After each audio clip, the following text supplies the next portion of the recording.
समस्या? आप मुझे ये बताइए, 45 डिग्री से ज्यादा का टेम्परेचर है राजस्थान में, आदमी 5 मिनट बाद वो गस खा के गिर जाएगा। सरकार ने आदेश जारी किया 12 से 4 बजे के बीच में बाहर मत निकलिए, छाया है नहीं, बैठने के लिए जगह नहीं है। एक बेचारा पुलिस का कांस्टेबल गाड़ी में एसी चला के बैठा है और मंत्री आकर डांट रहा, तेरी हिम्मत कैसे होगी, तू एसी चला के कैसे बैठ गया, मर जाए वो।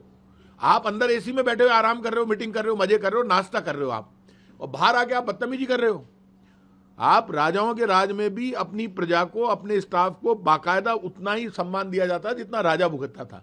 आप एसी में बैठोगे और कांस्टेबल के साथ आप बाहर आके बदतमीजी कर रहे हो। ऐसे मंत्री राजस्थान में देखने को मिलते हैं। एक दूसरे मंत्री हैं मिस्टर गौतम दत्त, उनके खिलाफ पहले तो पुलिस वाले डरते रहे, खुला माँ बहन, तेरी माँ ये कर दूंगा, तेरी बहन ये कर दूंगा, तूने मेरे आदमी को रोका कैसे, बैठाया कैसे, मतलब गालियां रुकी नहीं रही है। और आप तब गालियां दे रहे हैं जब एक अपोजिशन का लीडर मुख्यमंत्री जी के लिए सिर्फ ये गाली तोड़ना दी है, कह दिया तो पूरा राजस्थान उसके पुतले चढ़ा रहा है। उन संतों के लिए बात नहीं कर रहा है जिन संतों के लिए अगला लड़ रहा है, अच्छा काम कर रहा है। बहराना धाम में आप जाकर देखो, 45 डिग्री से ज्यादा टेम्परेचर है, करीब 48-49 का, और वहां संत 4 महीने से बैठे हैं। कांग्रेस पार्टी डिमांड उठा चुकी है, अभी वापस एक बड़ा आंदोलन हुआ, उसमें इन्होंने बात की, उसमें पूरा राजस्थान कह रहा है हमारे मुख्यमंत्री को ये कह दिया। ये क्यों नहीं कह रहे वो संत मर रहे हैं, तप रहे हैं, उनके लिए कुछ नहीं बोलोगे?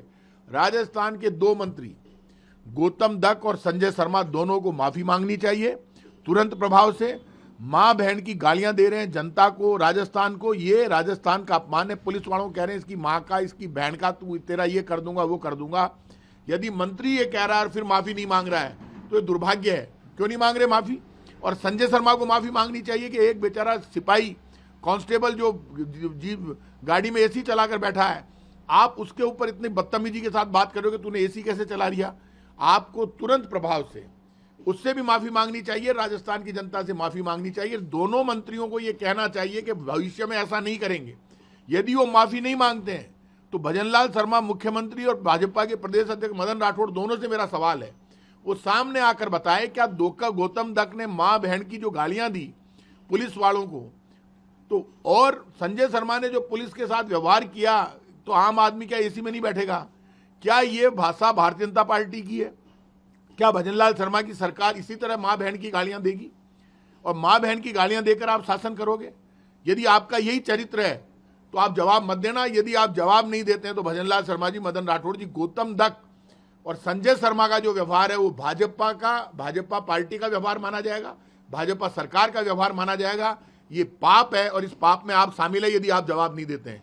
क्योंकि आपका ये जो घमंड है ना, आप अपने मन में कमरे में बैठकर कहते हैं हमारे लिए ये कह दिया, हमारे लिए वो कह दिया। अरे पूरे राजस्थान को गाली दे रहे हैं, संविधान का अपमान हो गया। ये सीधे सीधे संविधान का अपमान है। पुलिस वालों को मां की, तेरी बहन की, इससे ज्यादा क्या बच गया? ऑडियो चल रहे हैं तुम्हारी सरकार की, तो जितनी ऐसी की तैसी जनता के होनी थी वो हो गई, लेकिन जवाब तो दो। आपका चरित्र भी यही है क्या भजनलाल जी शर्मा, मदन राठौड़ जी? ये बता दो। यदि आप भी गौतम दत्त और संजय शर्मा की बात का समर्थन करते हैं तो इसमें पूरी पार्टी और पूरे कुएं में भांग पड़ी और आप सब पापी लोग हैं। गलत बात। माफी मांगने की बजाय गौतम दत्त यदि ये कह रहे हैं कि ऑडियो मेरा नहीं है, तो ये तो और भी ज्यादा पाप कर दिया। मैं चैलेंज करता हूं, ये ऑडियो गौतम दत्त का है और वो ले आए ऑडियो, असली ऑडियो पेश कर दे। क्या बात कर रहे हो फालतू की? माफी मांगते हो, शर्म आ रही है? माफी मांगने से छोटा होता है आदमी? माफी मांग ले भाई, मैं गुस्से में था और मेरे मुंह से निकल गया। चीफ जस्टिस गवई ने अभी कहा कि कई बार हमारी भाषा भी गलती से निकल जाती है, इसका मतलब ये नहीं है कि हमारी इस तरह की भाषा। उन्होंने माना ना अपनी गलती, तो आप कह दो मैं माफी चाहता हूं, मेरे मुंह से जो भी शब्द निकले, माफी मांग लो। माफी मांगने वाला बड़ा होता है। गौतम दत्त को माफी मांग के अपना बड़प्पन दिखाना चाहिए, नहीं तो भजनलाल शर्मा, मदन राठौड़ को माफी मांगनी चाहिए। राजस्थान की राजधानी जयपुर में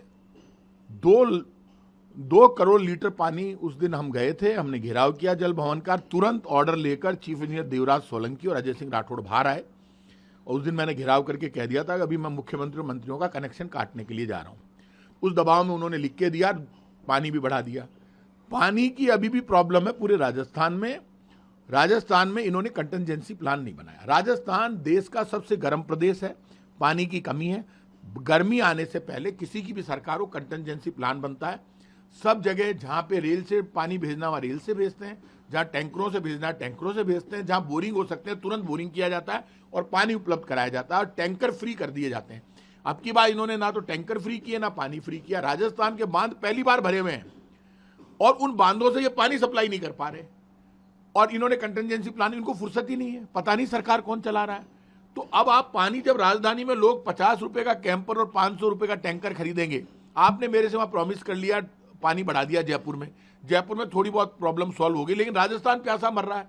अब जब आप गर्मी में पानी नहीं पहुंचा सकते तो इससे बड़ा पाप क्या हो सकता है।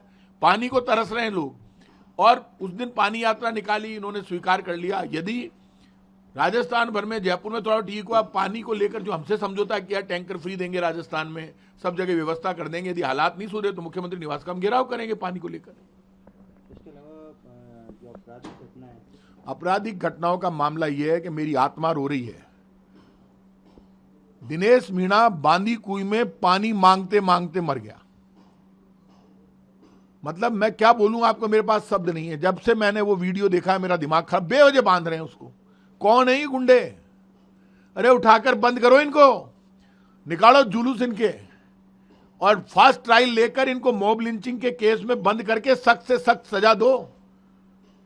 ये क्या है जंगल राज? भजन लाल जी शर्मा, आप गृह मंत्री हैं, आपकी आत्मा नहीं रो रही? एक दिनेश मीणा निर्दोष कह रहा मैं इस गांव का हूं, ये मेरी मोटरसाइकिल है, और वो गुंडे वहां पर वैसी लोग, अरे कोई यहां पे खेली बनाकर गाय को पानी पिलाया जाता है, कुत्ते को रोटी दी जाती है। दया मर गई। ये राजस्थान है, लोग दूसरे के लिए मर जाते हैं, जानवरों को बचाने के लिए, खेजड़ी को बचाने के लिए। वहां दिनेश मीणा पानी मांगते मांगते मर गया। इस मामले में तुरंत प्रभाव से उस परिवार को संतुष्ट करो, पूरी सहायता दो जितनी वो चाहता है। सवाल मैं अपनी तरफ से राशि की घोषणा नहीं कर, लेकिन उस परिवार को संतुष्ट करो, और सबसे ज्यादा इन अपराधी जो दिख रहे हैं उस वीडियो में, इन सबको उठाकर बंद करो। कोई कॉम्प्रोमाइज नहीं होना चाहिए। मॉब लिंचिंग के विरुद्ध हमने कानून बनाया था। भीड़ इकट्ठी होकर अदालत सजा नहीं दे सकती, और वो उसको जान से मार देती है। पानी मांगते मांगते मर गया, और इतना टाइट बांधा है उसको कि वो पानी मांगते मांगते मर गया। ये पाप है। बांदी कुई की घटना को लेकर सरकार ने तुरंत एक्शन लेकर कार्रवाई नहीं की तो मुख्यमंत्री निवास का मैं घेराव करूंगा, और कोई भी टकराव होगा तो मुख्यमंत्री निवास के लोग जिम्मेदार होंगे। दिनेश मीणा को न्याय मिलना चाहिए, लोगों को सख्त से सख्त सजा मिलनी चाहिए, पापियों को। और पानी मांगते मांगते एक दिनेश मीणा मर गया, ये राजस्थान का अपमान है। और इस सरकार का ये मान के चलना, ये सरकार बिल्कुल फेल हो गई। डूब मरना चाहिए सरकार को चुल्लू पर पानी। दिनेश मीणा की मौत देखकर इनको शर्म नहीं आती। कॉकरोच जनता पार्टी भारतीय जनता पार्टी के शासन का आईना है। देश में सरकार नाम की कोई चीज नहीं है। नीट पेपर लीक हो जाता है, कोई जवाब देने को तैयार नहीं है। खुलेआम मॉब लिंचिंग की घटनाएं होती है, माँ बहन बेटी रो रही है, महंगाई बढ़ रही है। सरकार जनता की सुनवाई नहीं करती, जनता को बोलने का मौका नहीं मिलता। सरकार हर गलती जनता के ऊपर डाल देती है। तब कॉकरोच निकल कर आते हैं, चिल्ला चिल्ला कर कहते हैं, जिनसे हम उम्मीद कर रहे हैं हमारी सुनेंगे, वो खुद की बातें हमें सुनाते हैं, उद्योगपतियों को फायदा पहुंचाते हैं, और आम आदमी को कॉकरोच बनाकर रख दिया। इसलिए कॉकरोच पार्टी है। हम जैसे सब लोग कॉकरोच पार्टी के साथ इसलिए खड़े हैं कि जब जनता को आप कॉकरोच बनाकर मारने की कोशिश करोगे, तब क्रांति खड़ी होगी। लड़ेंगे, क्योंकि सरकार हमारी नहीं सुनना चाहती। सरकार अपनी सुनाकर हमारे ऊपर सारा भार डालना चाहती है। जब सारा वजन, सारी गलती आप जनता पर डाल दोगे, तब कॉकरोच खड़े होकर जनता से लड़ेंगे, सरकार से लड़ेंगे।